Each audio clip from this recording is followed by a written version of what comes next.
Olá, amigos, aqui estamos nós para dar continuidade ao capítulo 10, né? Que nós estamos estudando o livro O Brejo da Vida Eterna, é psicografia do nosso querido Chico Xavier, através de André Luiz. E nós tivemos a primeira parte, né? Estudamos a primeira parte, e agora nós vamos para a segunda parte desse capítulo, que são divididos em 3 partes. Então, a Márcia vai fazer aquele retrospectozinho aí para nós, né, do que nós estudamos, para acordar as nossas mentes, a nossa memória. Tudo bem, Márcia? Bem, Thelma, queridos amigos, bem-vindos, né, a mais um estudo das obras de André Luiz.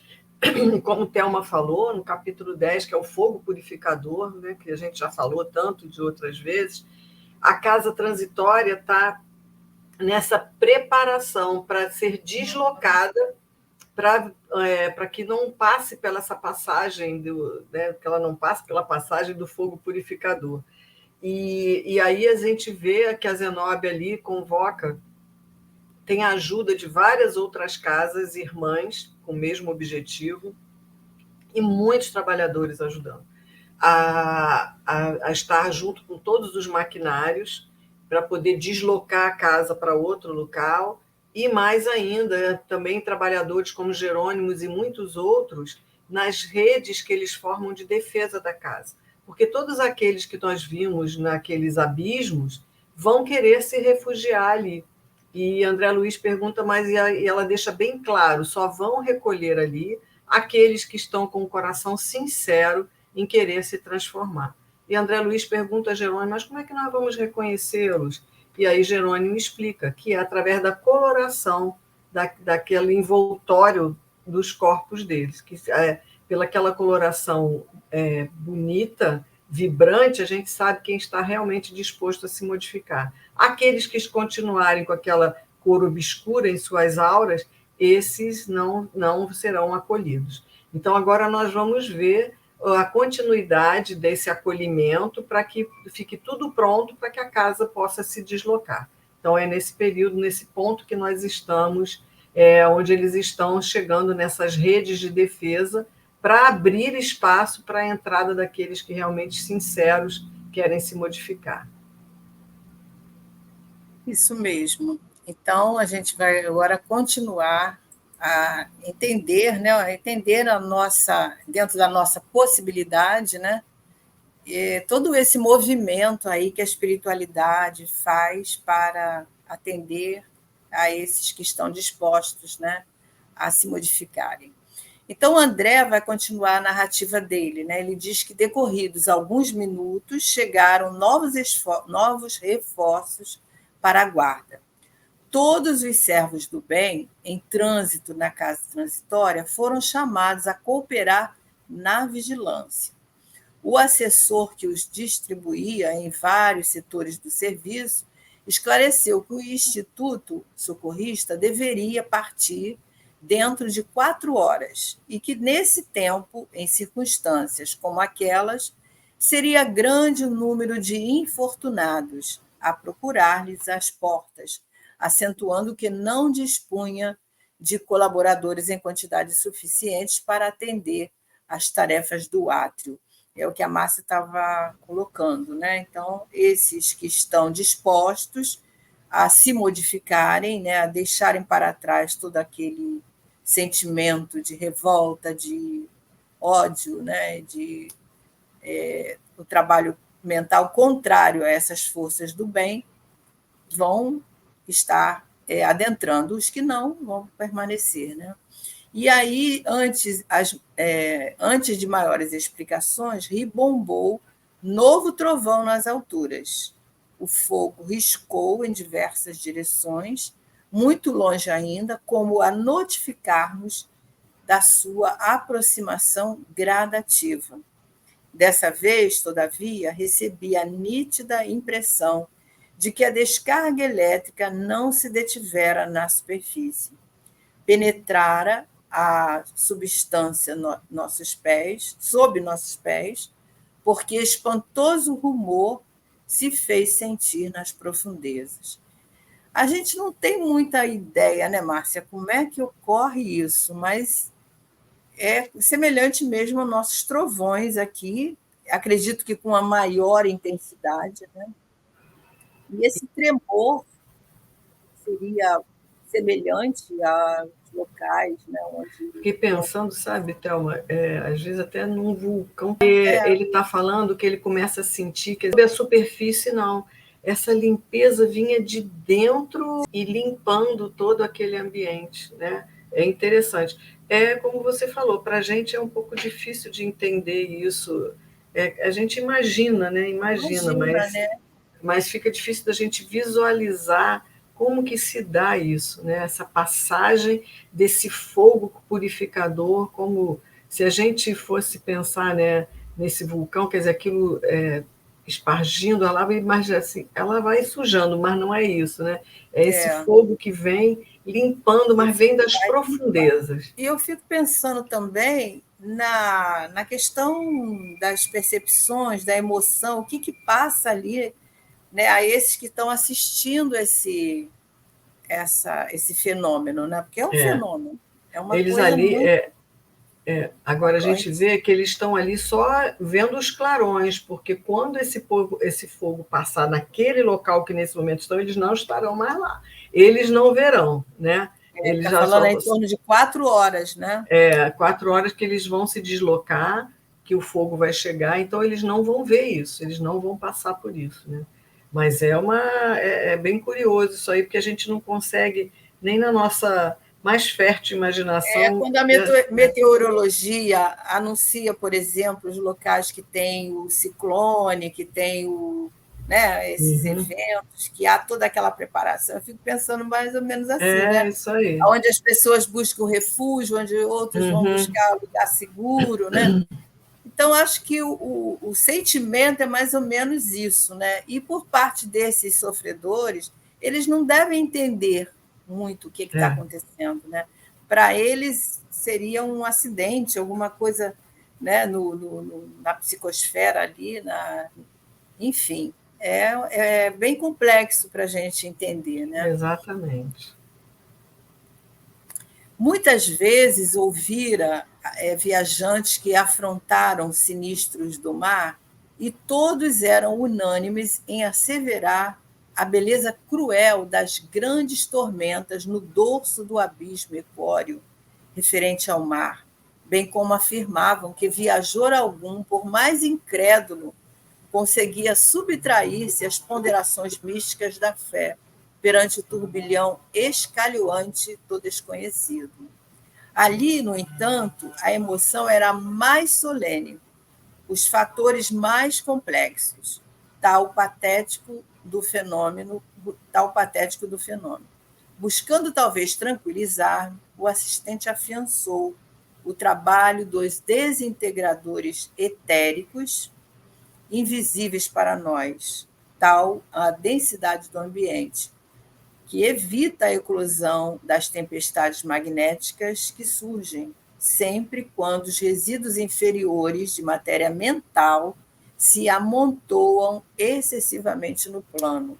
Isso ocorre sempre que essa matéria mental se amontoa, né, para justamente sanear espiritualmente todo aquele ambiente, né?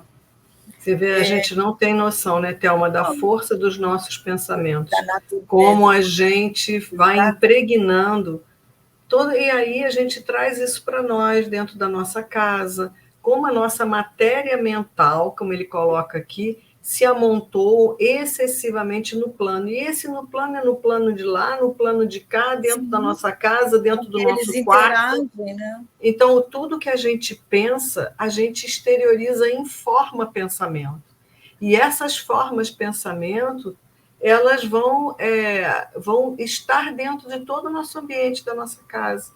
Por isso, tudo isso tem que vir o nosso coração com amor, com calma, com alegria, né? E não com os desesperos, com as agonias, com a raiva, porque tudo isso a gente vai emanando. Então, Jerônimo está explicando aqui que o trabalho dos integradores, que eram invisíveis para eles também, né?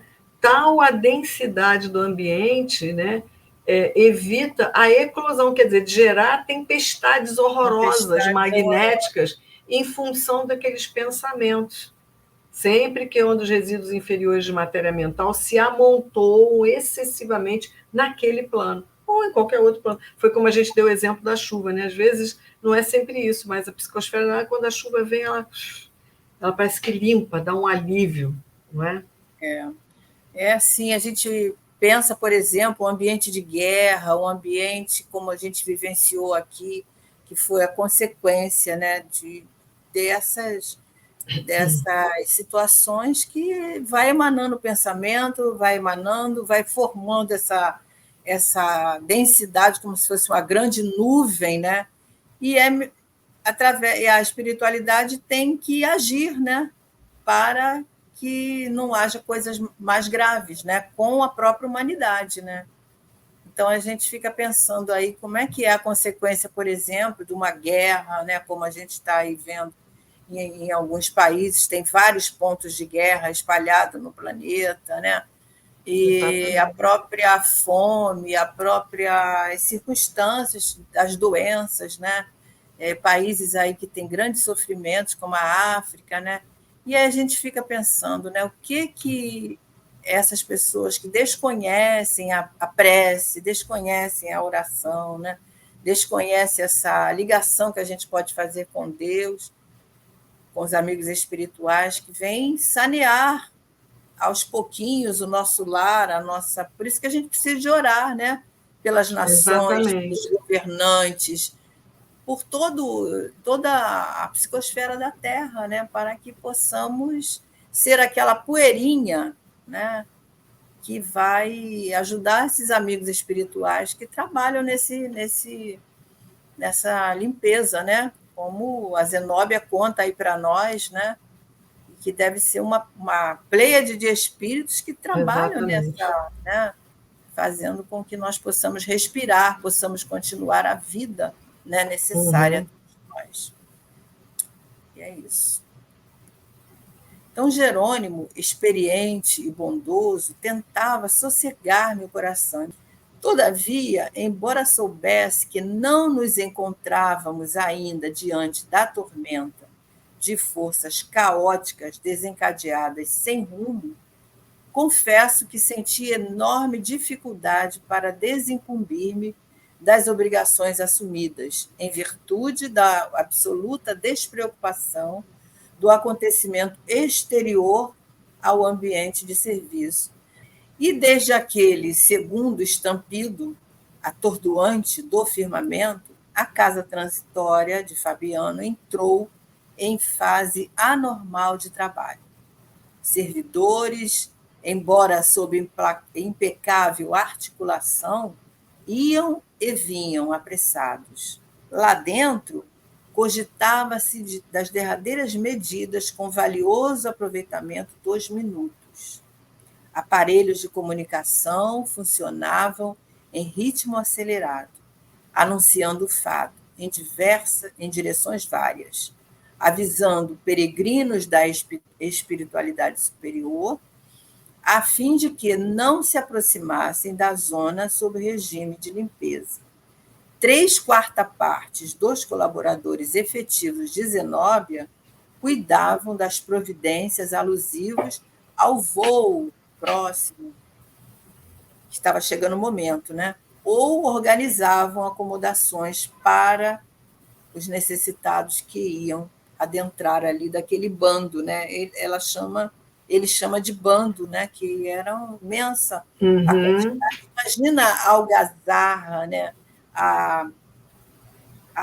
O medo dessas criaturas, tudo isso envolvia ali naquele momento, nesses preparativos, sem saberem, acredito que eles não sabiam, né? Que na realidade ia acontecer. A gente fica imaginando aqui quando a meteorologia nos avisa, né, que vai ocorrer chuvas com granizo, perigosas, enchentes e tudo mais, a gente fica sobressaltado. As pessoas que vivem em regiões de risco ficam preocupadas. É mais ou menos esse tipo de medo, né? E aí eles falam aqui, né, que eles estão falando, faz essa comunicação igual mesmo a gente está aqui, né? Não sai de casa, fica protegido, né? Então eles vão avisando aí, né? a fim de não se aproximarem daquela zona em regime de limpeza, né? E aí ela fala que eles estavam divididos, né? Uns estavam ali cuidando das providências do voo e os outros já estavam se preparando, porque é como se a gente tivesse num regime aí de guerra e tem os feridos que vão chegar. Então, eles têm que estar com macas, com tudo, para acolher esses que vão chegar, que é o que a gente vai ver adiante. Com efeito, justificavam-se as medidas, porque ouvíamos agora a ensurdecedora algazarra, olha que a gente falou, né, de multidões que se aproximavam.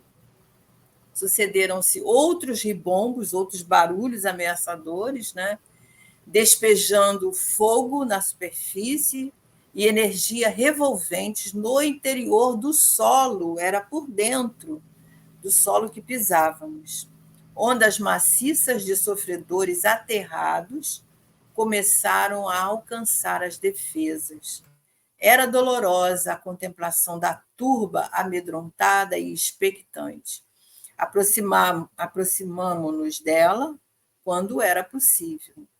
Socorro, socorro, conclamavam os infelizes em agrupamentos compactos. Ameaçavam-nos outros. Fujam daqui, atravessaremos a barreira de qualquer modo. O abrigo nos pertence, vamos à força. E não se limitavam às palavras. Avançavam em massa sobre as faixas horizontais que recuavam espavoridos. Aquelas faixas que a Zenóbia se reportou, né? E ali eles sentiam aquele impacto e recuavam espavoridos. Mas era um tipo de choque, né? Um tipo de choque. A gente vê aí todo um ambiente conturbado de terror, né, de medo, sem saber o que estava acontecendo.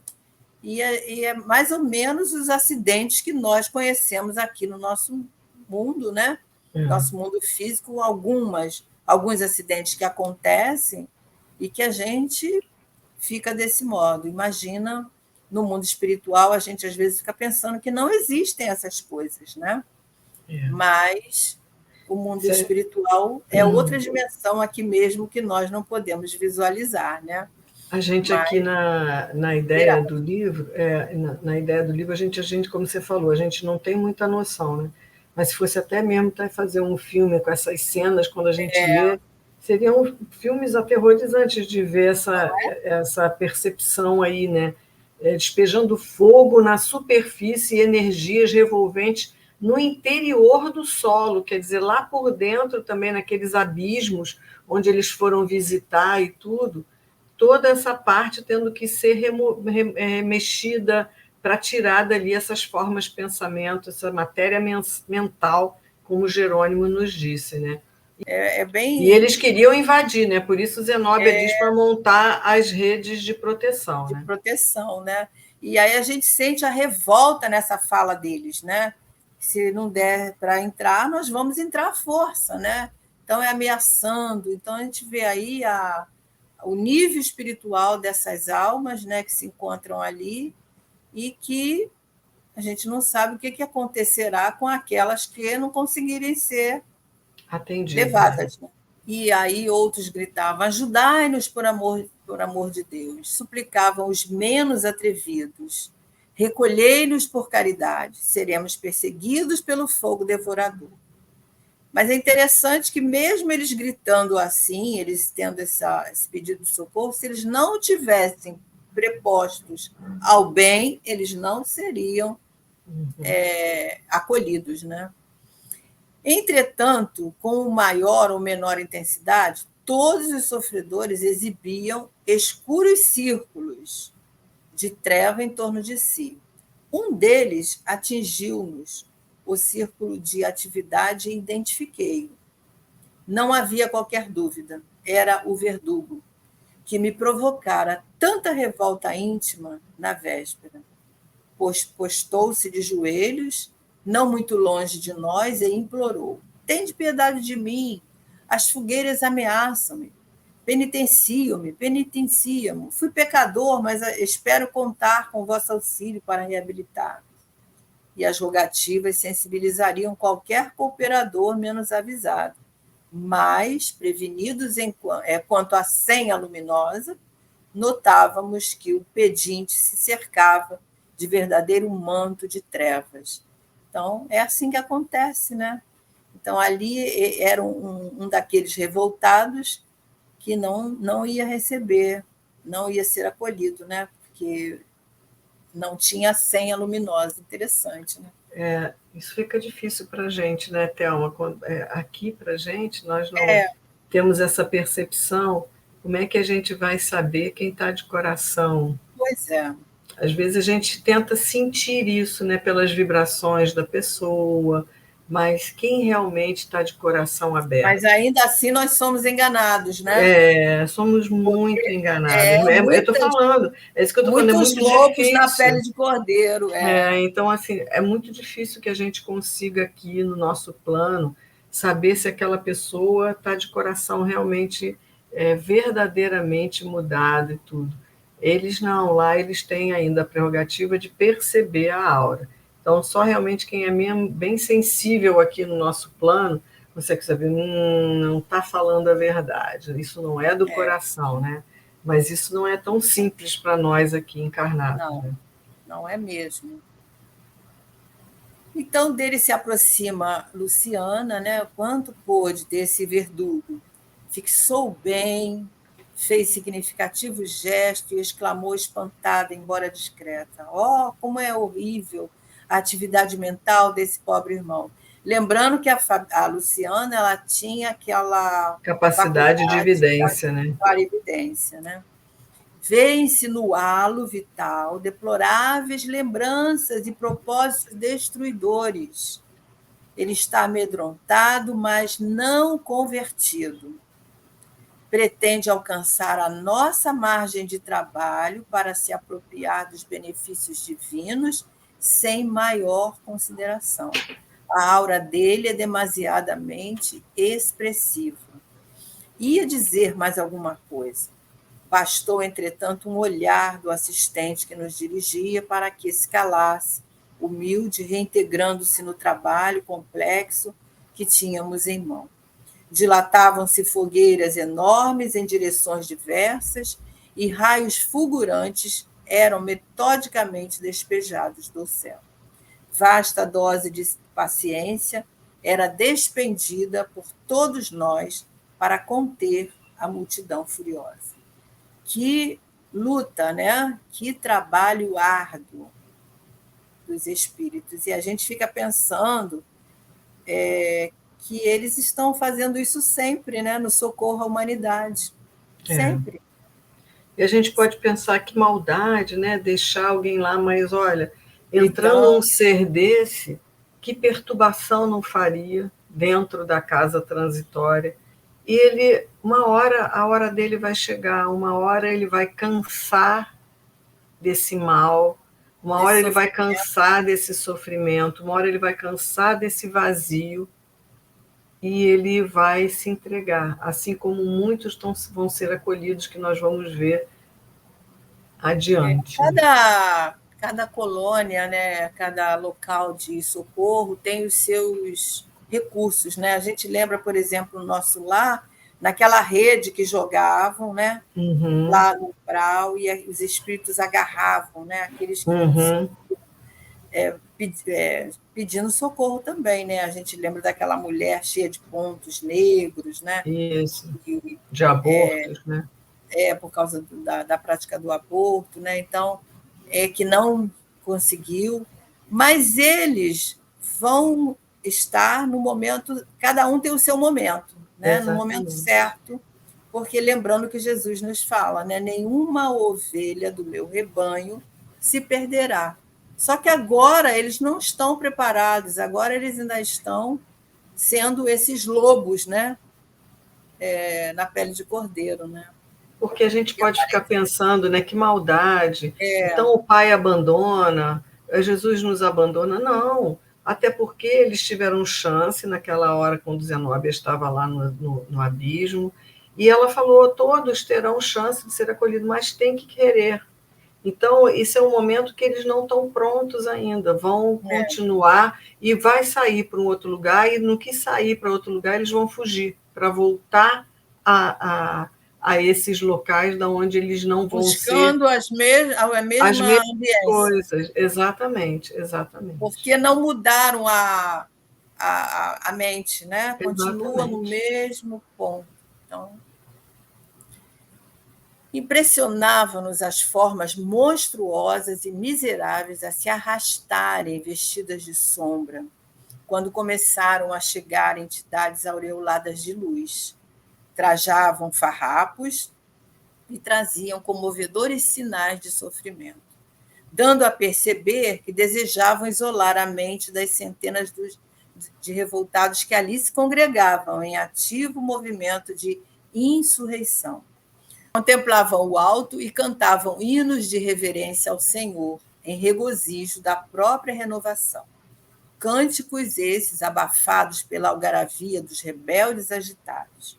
Reparava pela expressão de quantos iluminados se aproximavam de nós, que se esforçavam por manter o pensamento alheio às objulgatórias dos maus, temendo, talvez, o interesse mental pelo que emitiam, circunstância criadora de novos laços magnéticos favoráveis à dominação dos verdugos.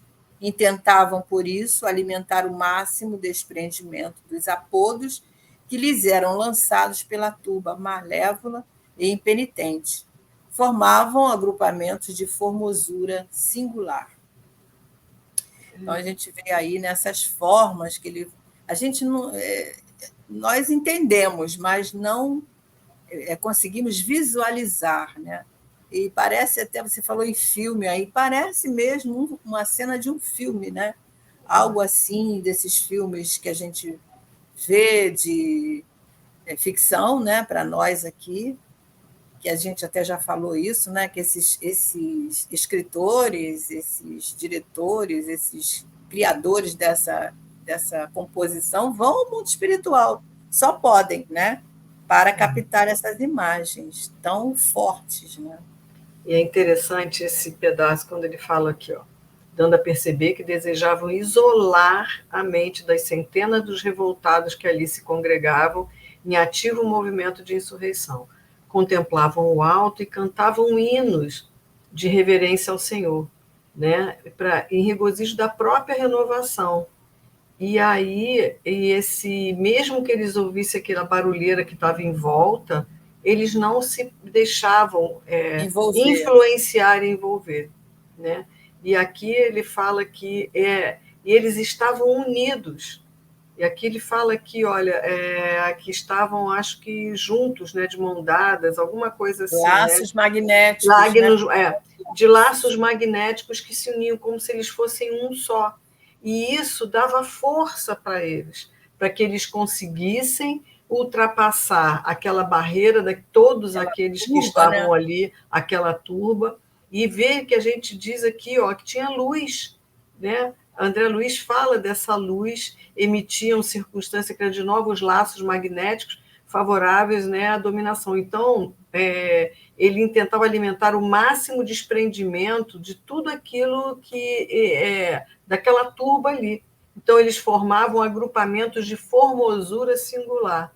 Então, eles estavam juntos. E juntos nós somos mais fortes quando nós temos a comunhão de pensamentos. E eles estavam todos ali na comunhão de pensamentos. Né? Sempre que ocorre, tem vários momentos que o Alexandre fala no Missionários da Luz sobre esses laços magnéticos que formam em torno da pessoa, em torno do espírito, no nosso ambiente mesmo, das reuniões mediúnicas, na nossa reunião pública. É possível formar esses laços magnéticos através dos nossos interesses, né? Dos nossos objetivos. Então, a oração, né? Esse feixe de varas, né, que os espíritos nos falam, que a gente consegue formar na oração, por exemplo, pela comunhão do pensamento, né, dos pensamentos. Exatamente. E então, eles estavam com essa força para poder sair dali e serem atendidos. Né? Sublimes quadros de paraíso no inferno de atrozes padecimentos. Então, no meio daquele ambiente tão hostil, então, né, surgiam esses sublimes quadros de verdadeiro paraíso, né? Vinham de mãos entrelaçadas, como a permutar, a trocar, né?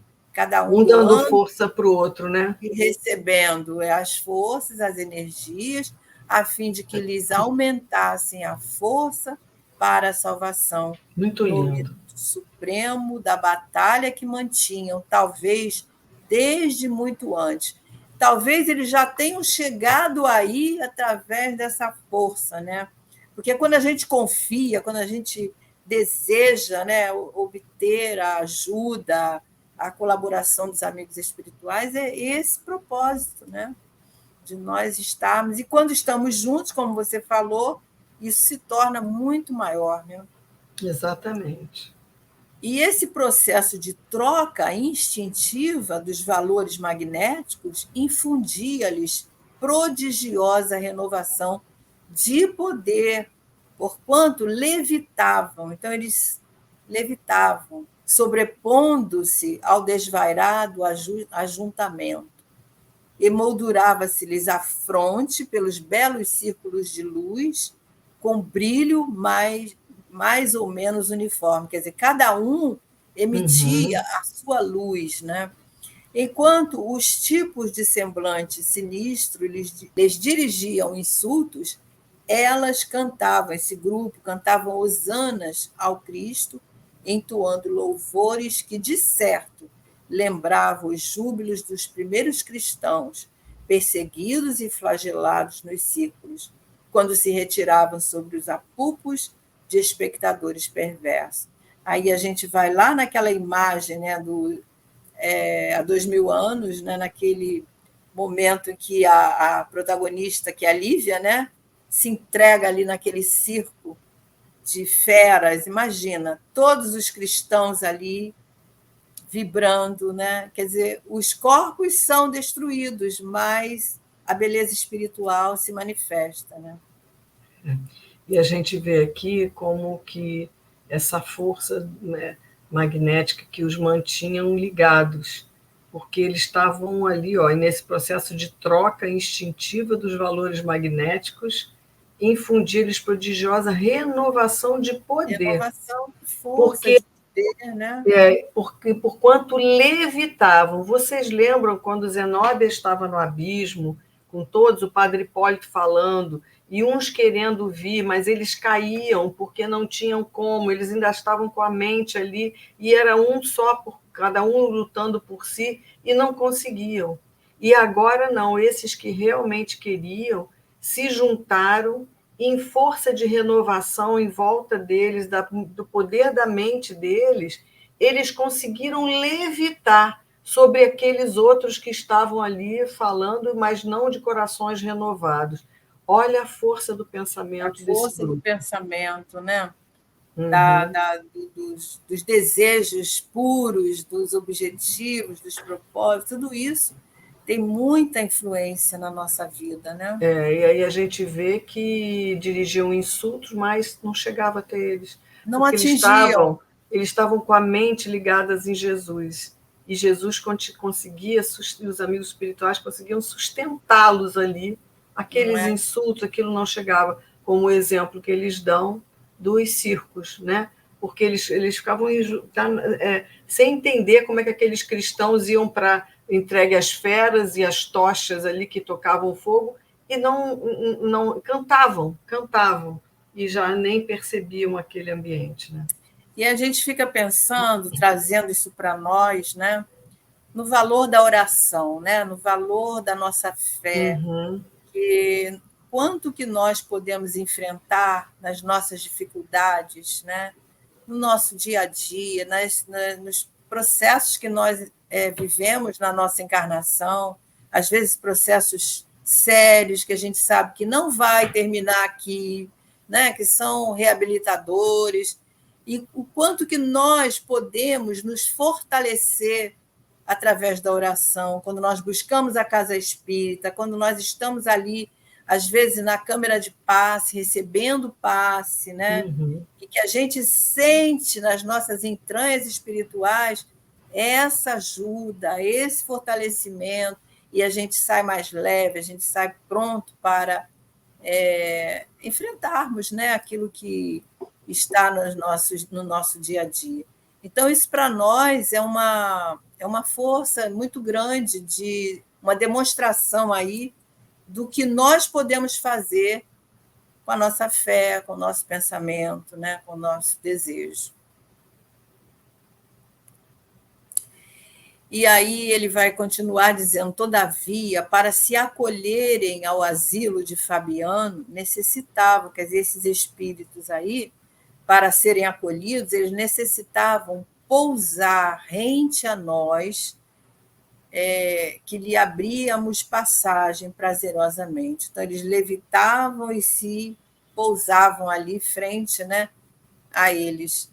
Entretanto, para alcançarem o átrio, né, para irem para o interior da instituição, eram compelidas à quebra de correntes de energias magnéticas recíprocas, mantendo-se de mãos separadas. Então, eles não podiam entrar de mãos dadas, daquele jeito, né? Eles tinham que se separar. E os recém-chegados, em sua maioria, desvencilhando-se involuntariamente uns dos outros, tombavam enfraquecidos. Olha a força, né? Após prolongado esforço, logo aos primeiros passos na região interna da casa.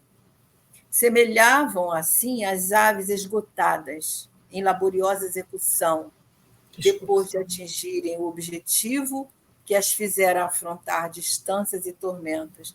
Eu me lembrei agora dessas pessoas que fazem, por exemplo, aquela atividade dos 4 momentos de natação, o ciclismo. É o triatlon.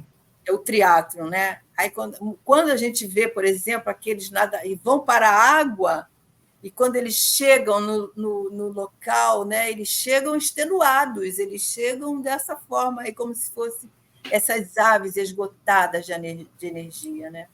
Então, é mais ou menos assim que eles, quando soltavam as mãos, eles sentiam a fragilidade, né, novamente. O quanto que une, né, essa vontade um do outro. Então, por isso que a gente, quando está junto, né, está em grupo, quanto que nós podemos fazer, né? E a gente pensa aí na questão da oração, da irradiação, né? Dos nossos pensamentos. Quer falar? Não, né? Não, e aí eu acho que é isso mesmo, porque quando ele fala, quando compelidos à quebra daquela energia de correntes magnéticas recíprocas, que um dá força para o outro. Lógico que todos em comunhão de pensamentos. Mas quando eles são obrigados a se largarem para poder passar por aquela cerca elétrica, eles estão extenuados, porque um vai sustentando o outro. E isso é interessante. E aí vem o medo natural, né, daquela insegurança também, que a gente né? sente, né? Estou sozinho, e agora? Né? Vou conseguir, né? Vamos conseguir entrar, né? Então eles falam assemelhado assim, as aves esgotadas em laboriosa excursão, quando às vezes viajam de um local para o outro em função de migrações, eles estão cansados, extenuados, né? Então agora vai vir o socorro a eles, né? E aí o André diz que, na qualidade de aprendiz incipiente, ele se angustiava diante daquela observação. Tudo, no entanto, fora previsto pelas autoridades administrativas do Instituto. Aí apareceram, né, os enfermeiros, as macas em grande número, que estacionavam ali, não longe de nós, fomentando os socorros imediatos. Então, eu lembrei, Thelma, da cena do Nosso Lar, que eles estão na época da Segunda Guerra, e aquela cena nos portões ali, eles eram macas e tudo, recebendo aqueles que estavam chegando ali. Desencarnar, a situação é outra, mas mais ou menos os espíritos vão mais se ou unir, menos, né? Vão se unir ali para ter o socorro. Né? Isso mesmo. Pequenos e admiráveis cordões de entidades transformadas interiormente pelos dolorosos banhos do pranto santificador chegavam agora de todos os lados, e hordas ferozes e irônicas, rodeadas de trevas, multiplicavam-se também em tubas compactas, ferindo-nos a audição com blasfêmias e injúrias contundentes. Entre os ingratos e rebelados havia, contudo, criaturas que se mostravam aflitas, genuflexas, tocavam-nos o coração fraterno com seus brados de socorro e amargurosas queixas, os quais, porém, não podíamos aliviar com qualquer benefício precipitado, em virtude da perigosa condição mental em que se mantinham, condição que lhes impunham sofrimentos reparadores. Quase 4 horas difíceis se escoaram, exigindo-nos delicada tarefa, atenção na tarefa. E agora a paisagem era mais sufocante, mais terrível. Então já tinham passado as 4 horas, que era o prazo, né? E agora intensifica a situação de forma mais contundente. E esses que ele fala que eram os ingratos, né? Que estavam ali aflitos, genuflexos, eram aqueles que também ainda não tinham, não estavam dispostos, né, a se modificarem. Mas você vê, mas toca o coração de André Luiz, né? Porque fala, meu Pai do céu, tanto sofrimento, isso podia estar terminando, quanto tempo ainda vai levar para que esse irmão acorde, né, para as questões da vida que ele está levando. E isso a gente vê muito também em nossas reuniões mediúnicas, né? Esses espíritos que chegam, às vezes, em tanto sofrimento, mas ainda com tantos ódios dentro do coração, dentro da mente, né? Então ainda em condição que lhe impunha sofrimentos reparadores ainda, né? Então, a gente fala, às vezes, na questão do inferno, né? Esse é o inferno, né? O inferno mental, né? Porque exatamente. Os espíritos que desencarnam nesse padrão mental, eles sofrem muito, às vezes por séculos, né? Estão ali nessas zonas, zonas perturbadas, nessas trevas, tudo porque não se modificaram, né? Então, o quanto vale para nós estarmos aqui estudando essas questões, estarmos querendo aprender, relembrar um pouco mais do Evangelho de Jesus, para tocar o nosso sentimento, né? No sentido, nós temos que nos esforçar, nós temos que buscar nos melhorarmos, né? Do nosso egoísmo, nossos ódios, principalmente nossos ressentimentos, nossas mágoas, né? Que nos escravizam tanto.